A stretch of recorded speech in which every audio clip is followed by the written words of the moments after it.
Hey everybody, it's Dave, the Caregiver, coming to you live with 5 minutes of Dave's Hammock Wisdom. A very popular segment I do here. Everybody has been commenting on how wonderful the wisdom has been. So glad I'm not disappointing you. Today I want to talk about the difference between a fact and your opinion. Many years ago, when I was just a teenager, it was recommended to me to read a book. It was called Psycho-Cybernetics. It's a very old book. And it helped me a lot because it was written by a plastic surgeon who has since died in the 70s.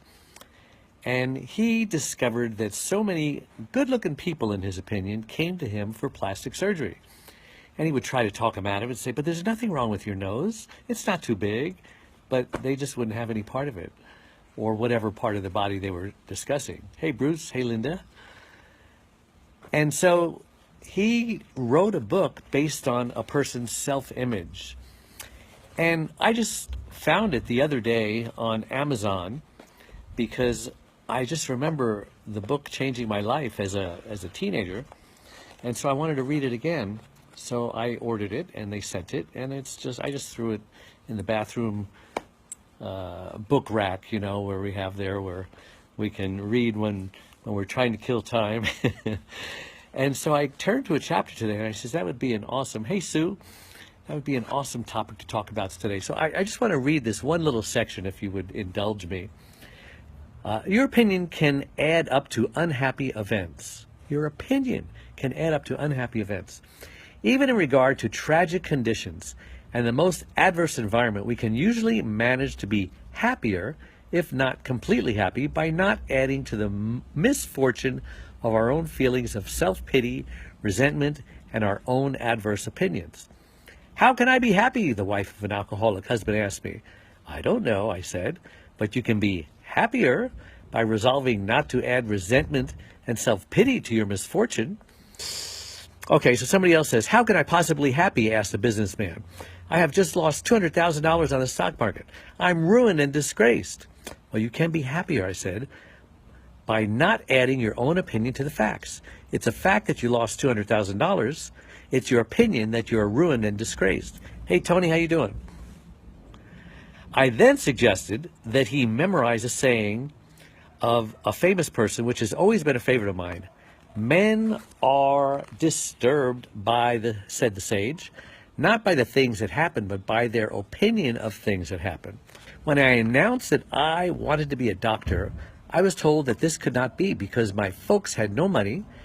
It was a fact that my mother had no money. It was also only an opinion that I could never be a doctor. Later, I was told I could never take postgraduate courses in Germany, and that it was impossible for a young plastic surgeon to hang out his own shingle and go into business for himself in New York. I did all these things. And one of the things that helped me was that I kept reminding myself that all these, quote, impossible, unquote, things were just opinions, not facts. I not only managed to reach my goals, but I was happy in the process.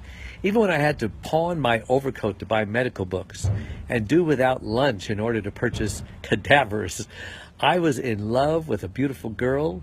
She married someone else. These were facts, but I kept reminding myself that it was merely my opinion that this was a catastrophe and that life was not worth living. I not only got over it, but it turned out that it was one of the luckiest things that ever happened to me. So there you go. Zolita, hola, how are you doing? Harvey, Anna. So talking about the difference between facts and opinion. This guy is so right, and I'm reminded why I just love this book. Again, if you tuned in late, Psycho-Cybernetics by Dr. Maxwell Maltz. And basically he's just saying, okay, so you just lost your wife, so you just lost millions of dollars, so the doctor says you have 3 months to live, or whatever it is, whatever facts are telling you that your life has just been flushed down the toilet, it's only your opinion that matters, right? So think about that, meditate on that.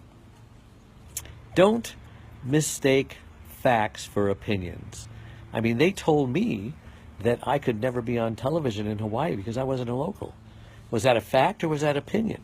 Well, that was an opinion. It was a fact that I wasn't Hawaiian, but it was an opinion that they said that I could never make it. So don't give up. Don't confuse a fact from an opinion. And I'll see you next time. God bless you. Bye-bye.